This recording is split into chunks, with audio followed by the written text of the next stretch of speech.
चैतन्यं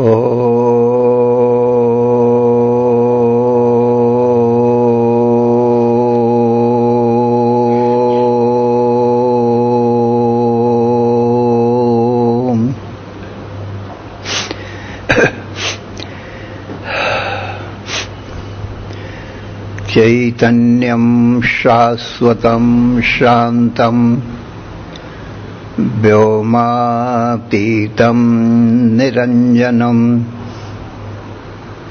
नादबिन्दुकलातीतं तस्मै श्रीगुरवे नमः। सर्वश्रुतिशिरोरत्नं विराजितपदाम्बुजं वेदान्ताम्बुजमार्तण्डं तस्मै श्रीगुरवे नमः। अज्ञानतिमिरान्धस्य ज्ञानाञ्जनशलाकया चक्षुः उन्मीलितं येन तस्मै श्रीगुरवे नमः। अखण्डानन्दबोधाय शिष्यसन्तापहारिणे सच्चिदानन्दरूपाय रामाय गुरवे नमः। अखण्डमण्डलाकारं व्याप्तं येन चराचरं तत्पदं दर्शितं येन तस्मै श्रीगुरवे नमः। गुरुर्ब्रह्मा गुरुर्विष्णु गुरुर्देवो महेश्वरः गुरुः साक्षात् परं ब्रह्म तस्मै श्रीगुरवे नमः।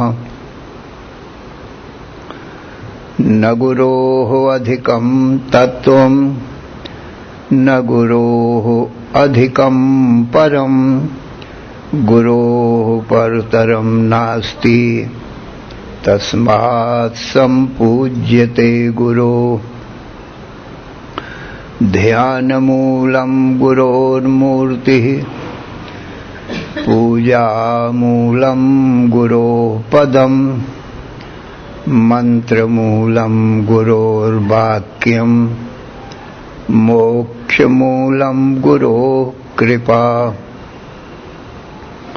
ॐ नमो ब्रह्मादिभ्यो ब्रह्मविद्यासम्प्रदायकर्तृभ्यो वंशऋषिभ्यो महद्भ्यो नमो गुरुभ्यः।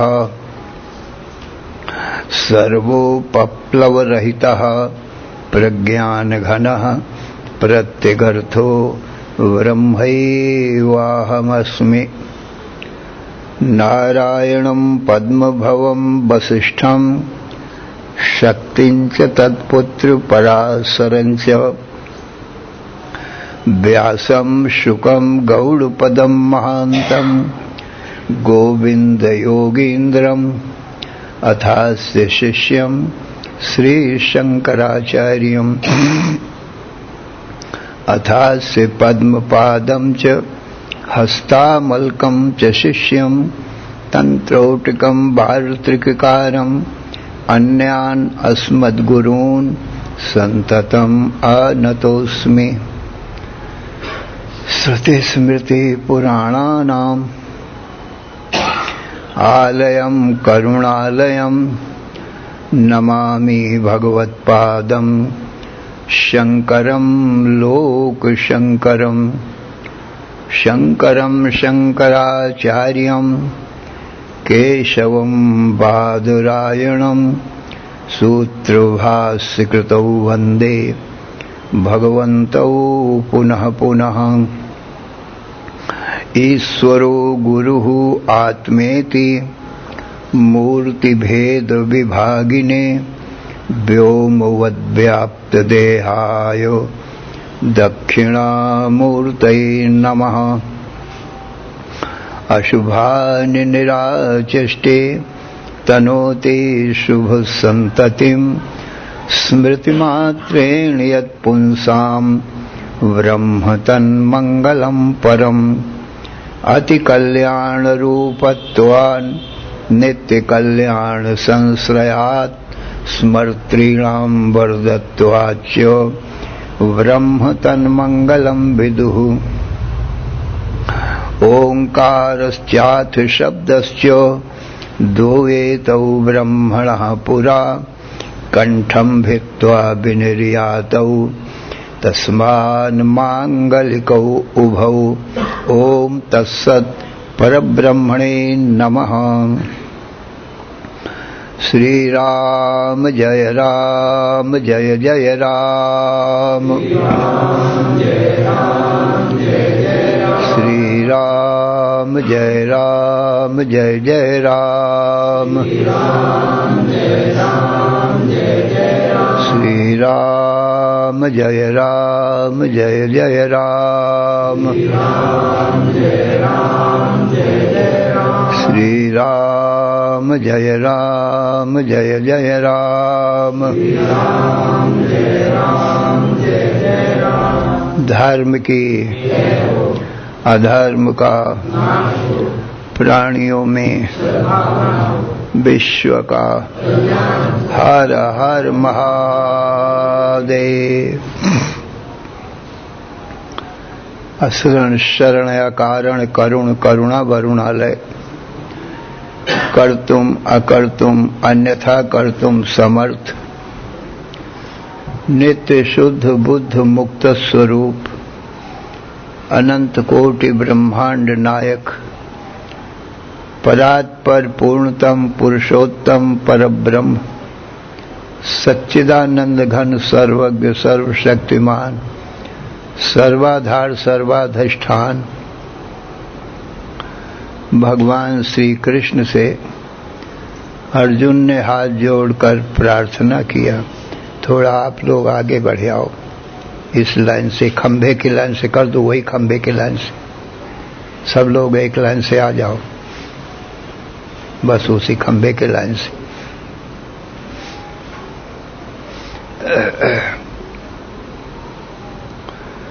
भगवान श्री कृष्ण से हाथ जोड़कर प्रार्थना किया, हे भगवान, अज्ञानता के कारण अज्ञान जनित मोह के कारण मेरा स्वभाव नष्ट हो गया है।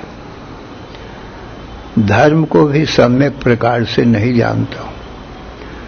मेरा परम कल्याण किस प्रकार से होगा उस उपाय को भी नहीं जानता हूं। इसलिए हे भगवान, आप मेरे परम कल्याण का उपाय बताओगे। मैं आपका शिष्य हूं, आपकी शरण में हूं। मेरा तन मन बुद्धि प्राण आपके चरणों में अर्पण है। भगवान श्री कृष्ण बोले, हे अर्जुन, सावधान मन से श्रवण करो। गीता अध्याय 15। ऊर्ध्वमूलम अधः शाखम अश्वत्थम प्राहुरव्ययम् छन्दांसि यस्य पर्णानि यस्तं वेद स वेदवित्। बाहर की बत्ती भी जला दो।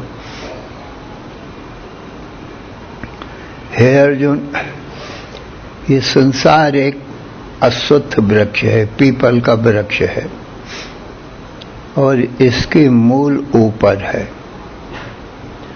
शाखा नीचे है। जबकि कोई भी वृक्ष की शाखा ऊपर होती है और मूल जड़ जो है वो नीचे हुआ करती है।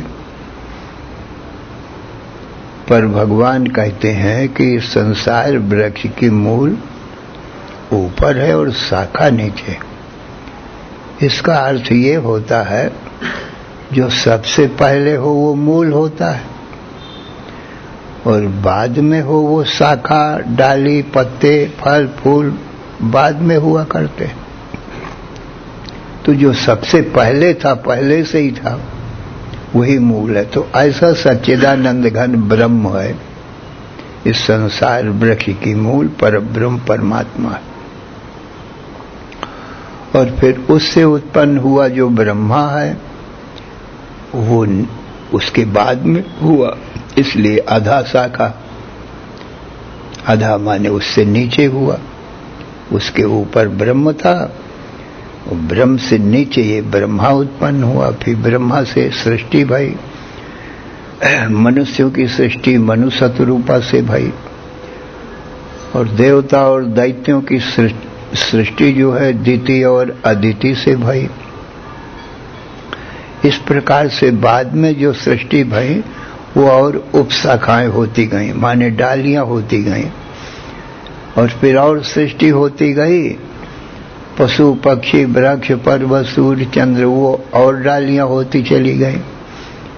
और फिर ये शरीर हो गए, अनेक शरीर सब पत्ते के समान हो गए। और इन शरीरों से जो कर्म होते हैं, कर्मेंद्रियां हैं, उनसे जो कर्म होते हैं वही फूल हो गए। तो कर्म शुभ और अशुभ, धर्म अधर्म, ये कर्म होते हैं, और इनका फल जो है वो सुख और दुख होता है। तो सुख और दुख फल लग गए इस संसार वृक्ष में। अब ये संसार वृक्ष पूरा हो गया। इस प्रकार से अर्जुन, ये संसार वृक्ष की जो मूल है वो सच्चिदानंद घन परब्रह्म परमात्मा है, और वो मैं ही हूं। तो मैं तो सच्चित आनंद स्वरूप हूं, और ये मुझसे उत्पन्न हुआ है, मेरी माया से उत्पन्न हुआ है संसार, इसलिए ये सदा नहीं रहता है। ये फिर मुझ में लीन हो जाएगा। जो जिससे उत्पन्न होता है उसी में लीन हो जाता है। और ये संसार वृक्ष की जो जड़ें हैं ऊपर नीचे फैली हुई, ऊर्ध्वमूलम अधः शाखम अश्वत्थम प्राहुरभ्ययम् छंदांसि यस्य पर्णानि यस्तं वेद स वेदवित्। और जो कर्म कांड रूपी छंद हैं वो भी इसके पर्ण माने पत्ते। अधश्चोर्ध्वं प्रसितास्तस्य शाखा गुण प्रवृद्धा विषय प्रबाला अधश्च मूलान्यनुसंततानि कर्मानुबंधीनि मनुष्य लोके। अर्जुन, मनुष्य शरीर से सब कर्म होते हैं, धर्म अधर्म पुण्य पाप शुभ अशुभ, जितने भी कर्म होते हैं वो मनुष्य शरीर से होते हैं।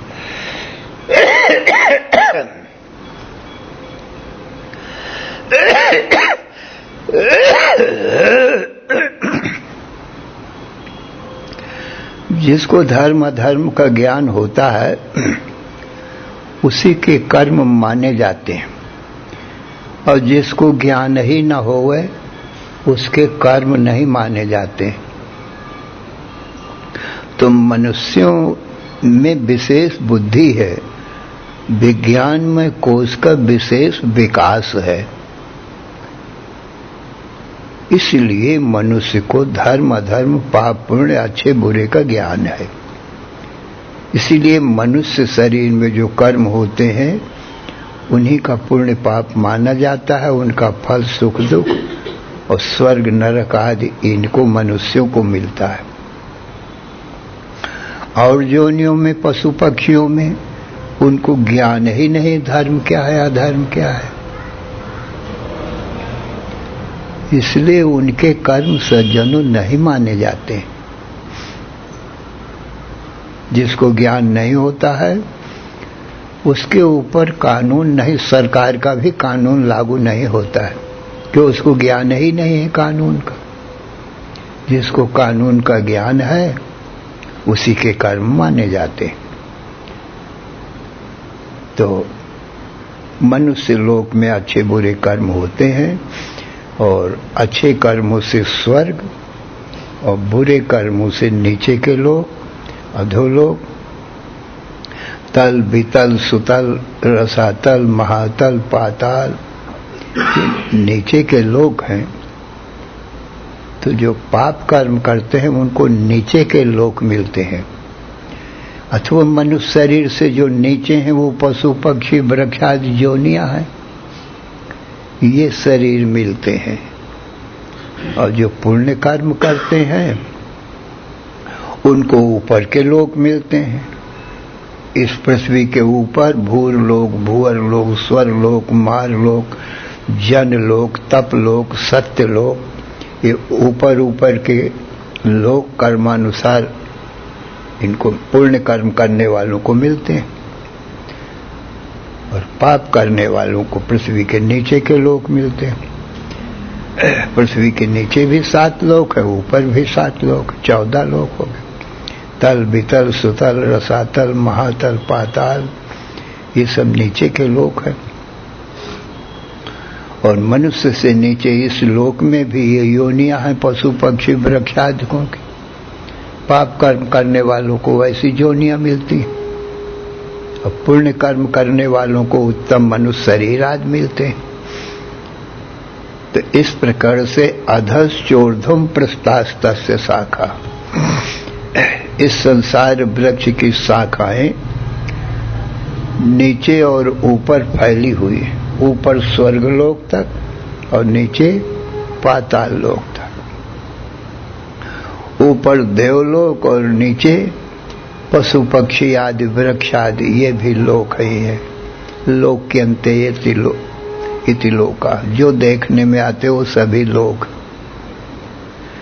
तो अधश्चोर्ध्वं प्रसितास्तस्य शाखा गुण प्रवृद्धा विषय प्रबाला, सत्वगुण, रजोगुण, तमोगुण, इनसे ये शाखाएं बढ़ती। और विषय शब्द, स्पर्श, रूप, रस, गंध, ये 5 विषय प्रबाल हैं, माने कोमल कोमल किशलय पत्ते हैं। अधश्चोर्ध्वं प्रस्थास्तस्य शाखा गुण प्रवृद्धा विषय प्रबाला, अधश्च मूलान्यनुसंततानि, और बिल्कुल पाताल लोक का नीचे तक इसकी जड़ें फैली हुई हैं, वासना रूपी जड़ें। जो मन में वासना रह जाती हैं वो मुख्य जड़ें हैं सज्जनों। अधश्च मूलान्यनुसंततानि कर्मानुबंधेन मनुष्य लोके, और मनुष्य लोके माने मनुष्य शरीर से ही जो कर्म होते हैं इसी से सब बंधे हुए हैं, क्योंकि मूल मुख्य शरीर मनुष्य शरीर है। अब भगवान ये शरीर संसार वृक्ष का तो वर्णन कर दिया, अब इस संसार वृक्ष को उड़ाते हैं। न रूपमस्येह तथोपलभ्यते, नान्तो न चादिर न च संप्रतिष्ठा। भगवान कहते हैं न रूपमस्येह तथोपलभ्यते, इस संसार वृक्ष का वैसा रूप उपलब्ध नहीं होता है। कैसा? जैसे ऊपर वर्णन किया गया, अधश्चोर्ध्वं प्रस्थास्तस्य शाखा गुण प्रवृद्धा विषय प्रबाला, ऐसा रूप इस संसार वृक्ष का विचार काल में उपलब्ध नहीं होता है। न रूपमस्येह तथोपलभ्यते, क्योंकि विचार करने में संसार वृक्ष की तो न आदि मालूम पड़ती है और न मध्य और न अंत मालूम पड़ता है। माने न आदि में है, न मध्य में है, न अंत में है ही नहीं। क्योंकि अश्वत्थ वृक्ष कहा था भगवान, जो कल तक न ठहरे, आ माने ना, स्व माने कल तक और था माने स्थिर। अस्वत्थ, जो कल तक नहीं ठहरता है, नहीं रहता है, उसको अस्वत्थ कहते हैं। इसलिए नरूपमस्य तथोपलभ्यते, जैसे ऊपर के श्लोक में संसार वृक्ष का रूप वर्णन किया गया, विचार करने पर वैसा रूप इसका उपलब्ध नहीं होता। नान्तो न चादिर और न च संप्रतिष्ठा, ना तो इसकी कोई आदि है और न अंत है और न मध्य में इसकी स्थिति ही है। नान्तो न चादिर न च संप्रतिष्ठा, अश्वत्थमेनं सुविरूढ़ मूलम असंग शस्त्रेण दृढ़ेन छित्त्वा। अर्जुन विचार करके, विचार रूपी तलवार से इस अश्वत्थ वृक्ष के मूलों को, जड़ों को काट देना चाहिए, क्योंकि कर्म ही इसकी जड़ें हैं, वासना ही इसकी जड़ें हैं। तो विचार रूपी तलवार से इनको काट देना चाहिए। संसार वृक्ष है नहीं, अविचार काल में ही मालूम पड़ता है। इसलिए जीव को जो बंधन है वो अविचार का ही है। अविचार कृतो बंधा अतो विचारा निवर्तते, तो वो अविचार विचार से निवृत्त हो जाता है। तस्मात् जीव जगत ब्रह्म सर्वदैव विचारे, इसलिए ईश्वर क्या है, जीव क्या है, जगत क्या है, ब्रह्म क्या है, माया क्या है, इनका हमेशा विचार करना चाहिए। तो न रूपमस्येह तथोपलभ्यते, नान्तो न चादिर्न च संप्रतिष्ठा, अश्वत्थमेनं सुविरूढ़ मूलम असंग शस्त्रेण दृढ़ेन छित्त्वा। विचार करके और असंग वैराग्य, वैराग्य रूपी शस्त्र से इसको छित्त्वा माने काट करके, छेदन करके, फिर क्या करना चाहिए? ततः पदम तत्परिमार्गितव्यम यस्मिन् गता न निवर्तन्ति भूयः, तमेव चाद्यं पुरुषं प्रपद्ये यतः प्रवृत्ति प्रसिता पुराणी। उसके बाद में ततः पदम तत्परिमार्गितव्यम, फिर उस पद का खोज करना चाहिए। ये विचार रूपी वैराग्य रूपी अस्त्र से संसार वृक्ष का छेदन करने के बाद में तथा पदम तत्परिमार्गितव्यम, उस पद का परिमार्गितव्यम माने खोज करना चाहिए। कौन सा पद? यस्मिन् गता न निवर्तन्ति भूया, जहां पर जाकर के पुनरागमन नहीं होता है, माने जन्म मरण से मुक्त हो जाता है, छूट जाता है, उस पद का खोज करना चाहिए। ततः पदम तत्परिमार्गितव्यम यस्मिन् गता न निवर्तन्ति भूयः, तमेव चाद्यं पुरुषं प्रपद्ये। उस आदि पुरुष की मैं शरण हूं, ये शरणागति भक्ति है, यहां से प्रारंभ करना चाहिए उसकी खोज। ततः पदम तत्परिमार्गितव्यम यस्मिन् गता न निवर्तन्ति भूयः, तमेव चाद्यं पुरुषं प्रपद्ये यतः प्रवृत्ति प्रसिता पुराणी। जिससे ये पुरानी अनादिकाल से चली आती हुई ये संसार की प्रवृत्ति प्रवृत्त हुई है, माने प्रारंभ भई है, उसी ईश्वर की खोज करना चाहिए।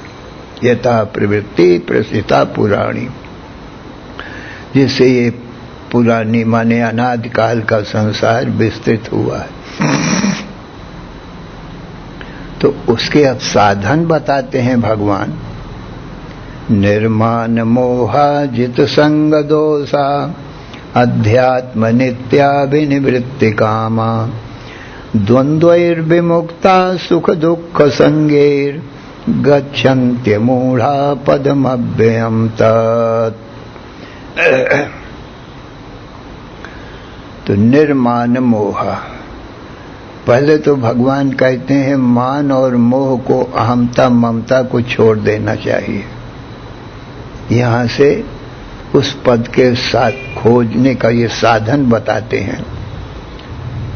निर्माण, अभिमान और मोह, अज्ञान मोह है ये, क्योंकि मोह अंधा कर देता है। मोह निशा सब सो अनहारा, देखें स्वप्न अनेक प्रकारा। मोह निद्रा में जीव सोया हुआ है, उस परम तत्व को, भगवत तत्व को भूला हुआ है मोह निद्रा के कारण। अहमता और ममता, शरीर में अहम भाव मान बैठा है। संसार का एक अंश ही ये शरीर है, तो ये शरीर में अहमता और शरीर के संबंधियों में ममता, माने मेरापना। मैं शरीर हूं और शरीर के संबंधी माता, पिता, भ्राता, भग्नी, पत्नी, पुत्र, परिवार, ये मेरे हैं, इसको ममता कहते हैं। शरीर में जो अभिमान है इसको अहमता कहते हैं। अहम पना, मैं पना शरीर में अहमता कहलाता है, और मेरा पना ममता कहलाता है। तो अर्जुन ये सब मोह है, इसलिए निर्माण मोहा और जित संग दोषा, और संग दोष को जीतना चाहिए। शब्द, स्पर्श, रूप, रस, गंध, पंच विषयों से जो संग होता है तो उससे मन उनमें विषयों में चला जाता है, और ये बड़ा दोष माना जाता है। संगात संजायते कामा, इन विषयों में मन को जाने से कामना उत्पन्न होती है उनके विषयों के पाने की। और कोई कामना में बाधा डाले तो फिर क्रोध उत्पन्न हो जाता है। संगात संजायते कामा, कामात् क्रोधो विजायते, और फिर क्रोधात् भवति सम्मोह, क्रोध से सम्मोह उत्पन्न हो जाता है, अज्ञानता आ जाती है, क्रोध में विवेक खो जाता है। क्रोधात् भवति सम्मोह, सम्मोहात् स्मृति विभ्रमा, और सम्मोह से स्मृति का नाश हो जाता है, और स्मृति नाशात् बुद्धि नाश हो, और स्मृति के नाश होने से बुद्धि का नाश हो जाता है, और बुद्धि नाशात् प्रणश्यति, बुद्धि के नाश से मनुष्य अपना नाश कर बैठता है। इसलिए भगवान कहते हैं ये जो संग दोष है विषयों का और इंद्रियों का, इनको जीतना चाहिए। जित संग दोष अध्यात्म नित्याभिनिवृत्ति कामा, और अध्यात्म का विचार करना चाहिए हमेशा। आत्मा क्या है, अनात्मा क्या है, गुरु के, साधु ब्राह्मणों के संग से इनका विचार करना चाहिए। गीता आदि का पठन स्वयं भी करना चाहिए और सुनना चाहिए गुरुओं से। अध्यात्म नित्य, हमेशा निरंतर अध्यात्म का विचार करना चाहिए। जो अधि है वो आत्मा है, अधि माने सबसे ऊपर, वो आत्मा ही है, उसका विचार करना चाहिए। हमारा स्वरूप सबसे ऊपर है। अध्यात्म नित्य, तो फिर विनिवृत्ति कामा, तो कामनाएं जो हैं विशेष रूप से उसकी निवृत्त हो जाएंगे। द्वंद्वैर विमुक्ता सुख दुख संगैर, और जो सुख और दुख, सर्दी गर्मी, मान अपमान, ये जो होते हैं इनको भी सहन करना चाहिए। इनको सहन करने से इनसे भी मुक्त हो जाता है। इसको द्वंद्व कहते हैं। द्वंद्वैर विमुक्ता सुख दुख संगैर, तब गच्छन्त्यमूढ़ा पदमव्ययम् तत्। हे अर्जुन, ऐसा जो अमूढ़ है जिसको मोह नहीं है, ममता नहीं है, अज्ञान जिसका जाता रहा, क्योंकि अज्ञान से ही ये सब मोह ममता होते हैं। गच्छन्ति अमूढ़ा पदम अव्ययम तत् अव्ययम पदम। वो जो अव्यय माने अविनाशी पद है, उस पद को गच्छन्ति माने प्राप्त कर लेते हैं, जहां जन्म मरण नहीं होता। फिर वो परब्रह्म परमात्मा का धाम है, उस पद को वो प्राप्त कर लेते हैं। तो इस श्लोक में भगवान ने सब साधन बताया है उस परमात्मा के पाने के। निर्माण मोहा जित संग दोषा अध्यात्म नित्या विनिवृत्ति कामा द्वंद्वैर विमुक्ता सुख दुख संगैर तब गच्छन्त्यमूढ़ा पदमव्ययम तत्। फिर वो पद कैसा है, इसका वर्णन आगे भगवान करते हैं।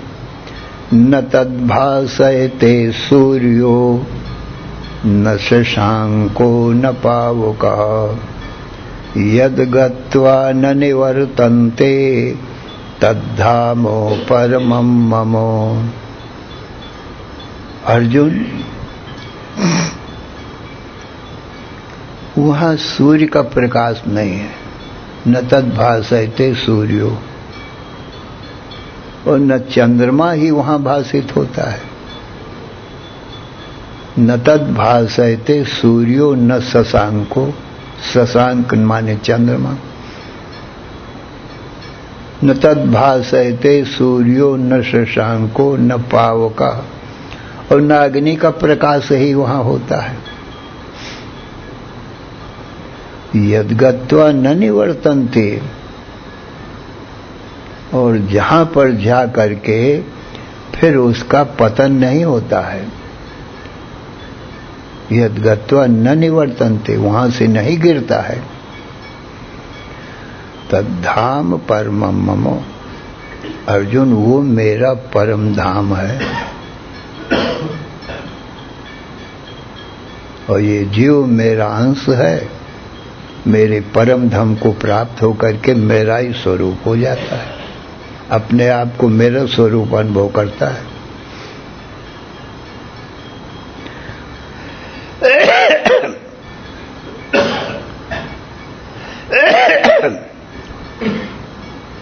तो जिस पद को पाकर के उसका पतन ना हो, ना गिरे वहां से, वो भगवान का परम पद कहलाता है, परम धाम सज्जनों कहलाता है। और जितने पद हैं ना, जैसे राज्य पद है, इंद्र पद है स्वर्ग का, और जैसे ब्रह्मा का पद है, सबसे ऊंचा यहां लोक में ब्रह्मा का पद है। तो भगवान कहते हैं इन सब पदों को पाकर भी पतन होता है, इनसे गिर जाता है। परंतु ब्रह्मा से ऊपर भी मेरा पद है, परम पद। उस परम पद को पाकर के फिर पतन नहीं होता।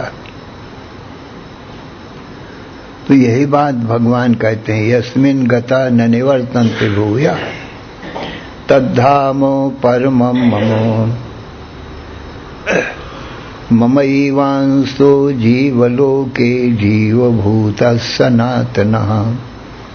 अर्जुन, ये जीव तो मेरा ही अंश है और सनातन अंश है। सनातन कहते हैं सदा सदा से है,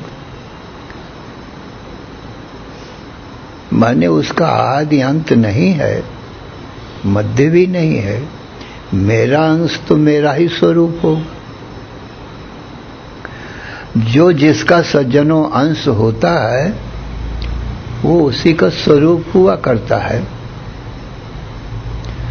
जैसे माटी का अंश, छोटा सा कोई माटी का टुकड़ा वो भी तो माटी ही होगा, माटी ही कहा जाएगा, माटी से अलग थोड़ी होगा। अंश अंशी में अभेद होता है, भेद नहीं होता है। तो माटी का अंश माटी ही होगा, और जल का अंश एक बिंदु है, महान एक समुद्र, और समुद्र का एक बूंद। तो क्या वो एक बूंद जल से भिन्न होगा? वो भी तो जल ही होगा ना, जल से अलग तो नहीं होगा। तो जो जिसका अंश हुआ करता है उससे भिन्न नहीं होता है। लोक व्यवहार में यही देखने में आता है। ऐसे ही जीव जंतुओं में देखने में आता है। व्यवहार में ब्राह्मण, क्षत्रिय, वैश्य, शूद्र 4 वर्ण भगवान ने बताया है। तो ये 4 वर्णों में जैसे ब्राह्मण का जो अंश होगा, माँ बाप ब्राह्मण होंगे, उनका पुत्र पैदा होगा तो वो ब्राह्मण का अंश कहलाएगा। तो वो भी तो जन्म से ब्राह्मण ही होगा, क्योंकि ब्राह्मण का अंश है। और जो क्षत्रिय का अंश होगा वो जन्म से क्षत्रिय ही कहा जाएगा, और जो वैश्य का अंश होगा वो वैश्य ही कहा जाएगा। और शूद्र का जो अंश होगा, जिसके माँ बाप शूद्र होंगे, उसका अंश भी शूद्र ही कहा जाएगा। तो जिसका अंश जो होता है वो वही कहा जाता है। और यही नियम पशु पक्षियों में भी है सज्जनों। जैसे गाय भैंस बकरी का जो अंश होगा, गाय भैंस बकरी से जो पैदा होगा ना, वही तो गाय भैंस बकरी का अंश होगा। तो गाय का जो बछड़ा होगा तो वो तो गाय ही होगा, भैंस का होगा तो वो भैंस का ही बच्चा कहलाएगा, बकरी का बच्चा भी तो बकरी ही होगा, दूसरी जाति का तो नहीं हो जाएगा। और जो सिंह व्याघ्र हैं, उनके जो अंश होंगे, सिंह से सिंहनी के द्वारा पैदा होगा तो वो जन्म से सिंह ही पैदा होगा, क्योंकि सिंह का अंश है। व्याघ्र बाघ का अंश बाघ ही होगा। ये पशुओं में भी यही नियम देखने में आता है, और जन्म से ही होता है ये। और सज्जनों, पक्षियों में भी यही देखने में आता है। काक कोयल के अंश जो होंगे, बच्चे होंगे, तो वो काक और कोयल के कोयल ही होंगे, उनके बच्चे भी, उनका सारा परिवार काक कोयल कहलाएगा। कबूतर के बच्चे कबूतर ही होंगे। चातक चकोर हंस के जो बच्चे होंगे वो जन्म से चातक चकोर और हंस ही होंगे। तो पक्षियों में भी यही नियम है कि जो जिसका अंश होगा उसी का स्वरूप होगा। इसी प्रकार से सज्जनों, वृक्षों में भी यही नियम है। जैसे आम का जो पौधा होगा वो जन्म से ही और आम ही होगा। अमरूद का जो पौधा होगा वो अमरूद ही होगा। आंवले का जो पौधा होगा वो आंवला ही होगा। तो वृक्षों में भी यही नियम है। और जो कांटे वाले वृक्ष हैं, बबूल आदि, उनके जो पौधे होंगे वो जन्म से ही कांटे वाले ही पैदा होंगे, बबूल ही पैदा होगा, बबूल का पेड़ पौधा। तो यही नियम सज्जनों सारे संसार वृक्षों में भी देखने में आता है। माटी में बताया ही माटी का अंश, घट और मठ ये सब माटी से बने हुए हैं, इसलिए सब माटी का अंश होने से माटी रूप है। जल की फेन बुदबुदी तरंगें, फेन हो या बुलबुला हो या तरंगें हो या बिंदुएं हो, वो जल से जुदा नहीं होंगी, वो जल रूप ही होंगी। तो भगवान कहते हैं ममैवांसो जीवलोके जीवभूता सनातना। अर्जुन, ये जीव तो मेरा ही अंश है, सनातन अंश है, जिसका जन्म हुआ ही नहीं है, तो मुझसे जुदा कैसे होगा? इसलिए ये मेरा ही स्वरूप है। ये बात भगवान पर। तो यद गत्वा न निवर्तन्ते तद्धामो परमं मम, जिसको पा करके मेरा स्वरूप हो जाता है। पाना क्या, वियोग तो हुआ ही नहीं है, जानना ही पाना है सज्जनों। श्रुति भगवती भी यही कहती है, न तत्र सूर्यो भाति न चंद्र तारकम नेमा विद्युतो भांति कुतोयमग्नि तमेव भांतम अनुभाति सर्वम तस्य भाषा सर्वमिदं विभाति। ये श्रुति भगवती भी यही बात कहती है। न तत्र सूर्यो भाति, भगवत धाम में सूर्य का प्रकाश नहीं, तो क्या वहां अंधकार है क्या? जो सूर्य प्रकाश करता है तब उजेला होता है, नहीं तो इस लोक में तो अंधेरा ही रहता है सूर्य के बिना। रात्रि रहती ना, रात्रि का अर्थ है अंधकार, और तो रात्रि का कोई अर्थ है नहीं। और सूर्य का अर्थ है दिन, प्रकाश, प्रकाश का अर्थ दिन होता है। तो भगवत धाम में सूर्य का प्रकाश नहीं, चंद्र का प्रकाश नहीं, अग्नि का दीपक का प्रकाश नहीं, तो क्या अंधकार है? कहा परम प्रकाश है, भगवान स्वयं ज्ञान प्रकाश है। परम प्रकाश रूप भगवाना नहीं ता पुण्य विज्ञान बिहाना। भगवान परम प्रकाश रूप है, भगवान के प्रकाश से ही ये सब प्रकाशित होते हैं। आगे गीता में यही कहेंगे भगवान कि मेरे प्रकाश से सूर्य चंद्रमा अग्नि मेरे प्रकाश को पाकर के ये प्रकाशित होते हैं। मैं परम प्रकाश तो न तद्भासयते सूर्यो न शशांको न पावका यद गत्वा न निवर्तन्ते तद्धामो परमं मम। वही मेरा परम धाम। न तत्र सूर्यो भाति न चंद्र तारकम और नेमा विद्युतो भांति। चंद्रमा और तारागण और बिजली भी वहां नहीं प्रकाशित होती। नेमा विद्युतो भांति तमेव भांतम अनुभाति सर्वम। उसके प्रकाशित होने से ये सब प्रकाशित होते। सूर्य चंद्र आदि तमेव भांतम अनुभाति सर्वम तस्य भाषा सर्वमिदं विभाति। उसी का प्रकाश इन सूर्य चंद्र तारागणों में प्रकाशित हो रहा है थोड़ा थोड़ा। और वो भगवान तो परम प्रकाश रूप है। थोड़ा थोड़ा प्रकाश इन सब में उसी का है, भगवान का ही है। यदा भगवान गीता में आगे यही कहेंगे, यदादित्यगतम तेजो जगत भाषयते खिलम और यच्चंद्रमसि यच्चाग्नौ तत्तेजो विद्धि मामकम। अर्जुन, जो सूर्य में प्रकाश है, चंद्रमा में प्रकाश है और अग्नि में प्रकाश है, वो उनका अपना नहीं है। वो तेज भी मेरा ही तेज है, मेरा दिया हुआ है थोड़ा तेज। और मैं परम प्रकाश रूप हूं, इसलिए मुझे कोई प्रकाशित नहीं कर सकता है। मैं सर्व का प्रकाशक हूं और ये सारा संसार प्रकाश से है, मेरे द्वारा प्रकाशित होता है।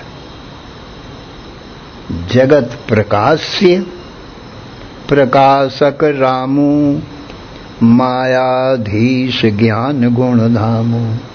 कहते जगत प्रकाश से है और जगत का प्रकाशक राम है। राम का अर्थ भी सच्चिदानंद घन ब्रह्म ही होता है। वही प्रकाशक है जगत के। मायाधीश और माया के अधिपति हैं भगवान, मायापति हैं। और ज्ञान और गुण के धाम हैं भगवान। इसलिए परम प्रकाश रूप भगवाना नहीं ता पुण्य विज्ञान बिहान। वहां विज्ञान का बिहान प्रातः काल नहीं होता है। परम प्रकाश हमेशा एक समान प्रकाशमान रहते हैं भगवान।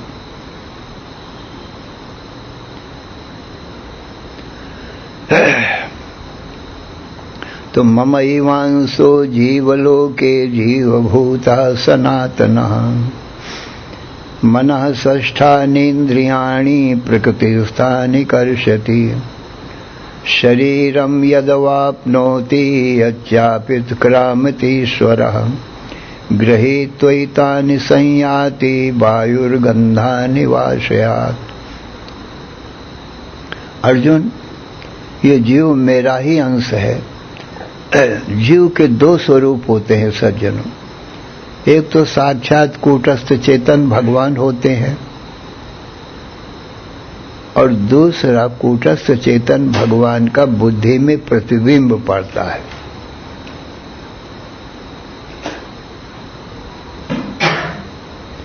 तो गमन आगमन, इस शरीर को छोड़ के दूसरे शरीर में जाना,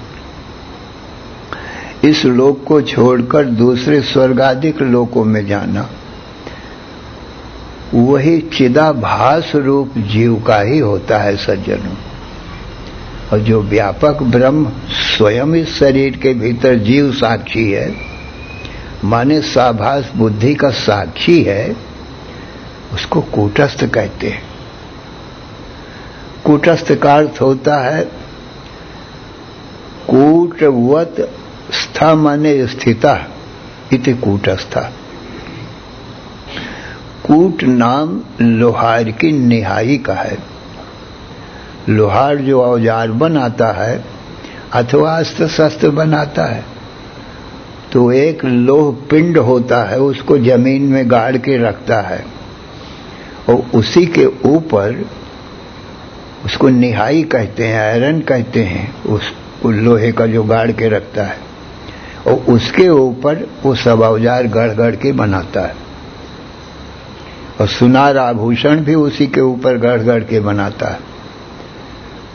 छेनी, हथौड़ा आदि अस्त्र उसके औजार होते हैं, तो निहाई के ऊपर रख करके ही बनाता है। तो वो उस निहाई में कितने ही अस्त्र शस्त्र बन जाते हैं, औजार बन जाते हैं, आभूषण बन जाते हैं, पर निहाई नहीं बनती बिगड़ती, वो ज्यों की त्यों रहती है। तो कहते हैं ऐसे ही वो जो कूटस्थ आत्मा है, उसके ऊपर कितना ही संसार बनता बिगड़ता रहता है और वो ज्यों का त्यों स्थित रहता है, अपने स्वरूप से चलायमान नहीं होता है। वो कूटस्थ जीवात्मा का वास्तविक स्वरूप है। तो वो कूटस्थ, उसी का प्रतिबिंब ये जीव है भला, मन चिदाभास। तो ममैवांसो जीवलोके जीवभूतः सनातनः मनः षष्ठानीन्द्रियाणि प्रकृतिस्थानि कर्षति शरीरं यदवाप्नोति यच्चाप्युत्क्रामतीश्वरः गृहीत्वैतानि संयाति वायुर्गन्धानि वाशयात्। अर्जुन, जब ये जीव माने वही चिदाभास, उसी का आना जाना है, कर्मों के अनुसार अज्ञान के कारण अपने को देह इंद्रिय मन बुद्धि माने रहता है। इस कारण से उसका लोक परलोक में अपने कर्मों का फल भोगने के लिए जाना पड़ता है, ये अज्ञानता के कारण। तो श्रोत्र त्वचा चक्षु जिह्वा घ्राण और एक मन, मनः षष्ठानि इंद्रियाणि, प्रकृति में जो स्थित हैं ये, इनको लेकर के दूसरे शरीर में जाता है, क्योंकि ये सब साधन हैं जीव के, जो है देखने का साधन आंख है, सुनने का कान है, इनको लेकर ही जाएगा दूसरे शरीर में। क्योंकि ये हमारे तुम्हारे शरीर तो एक मकान मात्र हैं, और ये आंख कान नाक इंद्रियां जो हैं, ये जो जिसको आंख, ये जो आंख हम जिसको कहते हैं, ये आंख नहीं है, ये आंख के रहने का स्थान है। ये कान नहीं है, ये कान इंद्रिय के रहने के स्थान है। ये नासिका नहीं है, इसमें नासिका इंद्रिय रहती है भीतर। ये तो एक मकान के कमरे मात्र हैं। और जब जीव इनको लेकर के चला जाता है ना, तो ये सब कमरे खाली पड़े रह जाते हैं, मकान खाली रह गया। ये आकार तो आंख कान नाक सब बने रहते हैं ना, पर तो आंख कान नाक जो इंद्रियां थी सूक्ष्म शरीर में है ना, वो तो जीव के साथ चली गई। फिर तो कान सुनते नहीं है, आंख देखती नहीं है, वाणी बोलती नहीं है, क्योंकि वो तो जीव के साथ चले गए इंद्रियां। खाली मकान और मकान के ये कमरे हैं, यही छोड़ गए। ये तो स्थूल शरीर रहने का स्थान कमरा मात्र, जीवात्मा निकल गया। परंतु जाते हुए किसी ने देखा नहीं उसको। कैसे? वायुर्गंधानिवासयात, जैसे वायु बेला चमेली चंदन की गंध लेकर के चली जाती है, पर दिखाई नहीं किसी को पड़ती है। ऐसे ही जीवात्मा एक शरीर को छोड़ करके दूसरे शरीर में, एक लोक को छोड़ के दूसरे लोक में चला जाता है, पर किसी को दिखाई नहीं पड़ता है। उत्क्रामंतम स्थितम वापि भुंजानम वा गुणान्वितम विमूढ़ा पश्यन्ति ज्ञान चक्षुषा। कहते हैं जो ज्ञान चक्षु वाले हैं, ज्ञान नेत्र